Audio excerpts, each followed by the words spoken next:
मौजूद होकर के गुरु पूजा का अभी कतार में लग करके करते ही रह रहे हैं।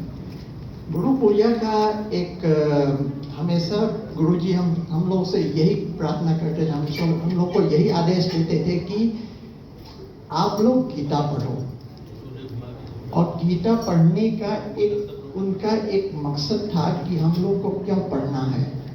हम लोग पूरा गीता तो नहीं पढ़ पाते थे, लेकिन उन्होंने बोला कि अगर आप गीता टोटल ना पढ़ पाओ तो 12वां अध्याय जरूर पढ़ो। आज जैसे हम लोग ने 12वां अध्याय रटा है, उसी ढंग से हमेशा उन्होंने कहते रहते थे कि आप गीता का 12वां अध्याय जरूर पढ़ो।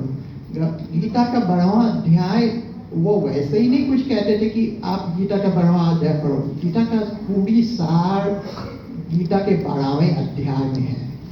और मैं तो ये कहता हूं कि गीता का 12वें अध्याय का 12वां श्लोक वो सबसे मेन चीज है। आप अगर कुछ ना पढ़ो, केवल इस मंत्र को, कितने मंत्र हैं हम नहीं कुछ समझ पाएंगे, लेकिन इस मंत्र को पूरी तरह से समझ लो तो आपका जीवन धन्य हो जाएगा। गीता का 12वां अध्याय का 12वां श्लोक ये कहता है, श्रेयो हि ज्ञानमभ्यासात् ज्ञानाध्यानं विशिष्यते ध्यानात् कर्म फल त्याग स त्यागाशा निरंतरम। अर्थात कर्म योग से ज्ञान योग उत्तम है, और ज्ञान योग से ध्यान योग उत्तम है, और ध्यान योग से भक्ति योग उत्तम है। सुनने में बहुत कठिन होगा, समझ नहीं आएगा क्या। हम ये मतलब नहीं कि भक्ति योग उत्तम है तो हम तुरंत कूद करके भक्ति योग में ही लग जाए।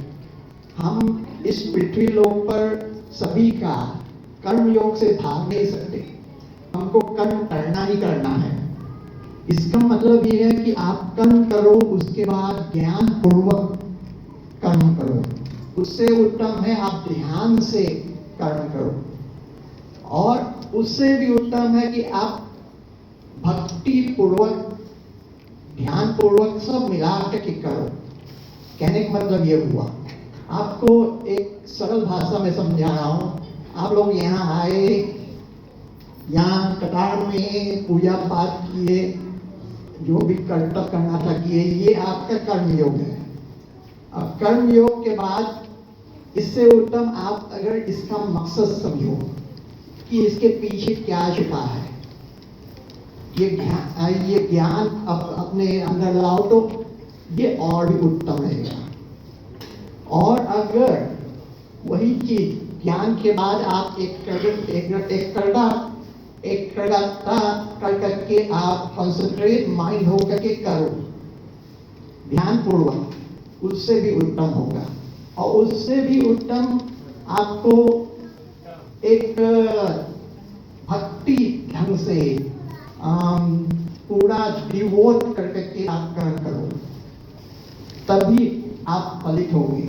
और ये चीज आपके जीवन में, चाहे आपकी बच्चों का पढ़ाई हुआ, आपके आध्यात्मिक जो भी लोग यहाँ आए हैं आध्यात्मिक उत्तम के लिए उसमें चीज हुआ है, या तो आपके आर्थिक जीवन में भी काम आएगा। क्योंकि जब तक कुछ भी काम करो, जब तक आप हाथ नहीं लगाओगे, अपना कर्म नहीं करोगे, वो काम पूरा नहीं होने वाला है। लेकिन काम पूरा करोगे और पूरा ज्ञान नहीं है, ज्ञान पूर्वक नहीं कर रहे हो, उसमें अपना कुछ स्किल नहीं लगा रहे हो, तब वो भी फलित नहीं होगा। उसके बाद भी अगर आप कर्म कर रहे हो, ज्ञान भी, नॉलेज भी इकट्ठा कर लिए, लेकिन तब पर भी नहीं फलित हो, इसका मतलब आप कहीं ना कहीं आप चुक रहे हो, एकाग्रता नहीं है।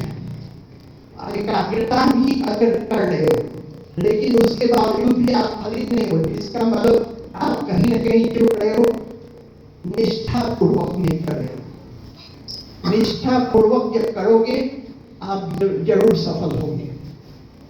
महाराज जी, गुरु जी का यही आदेश था, और यही सबसे बड़ा उत्तम है इस गुरु पूर्णिमा में, इस उनके मार्ग पर चलना। जय श्री कृष्ण।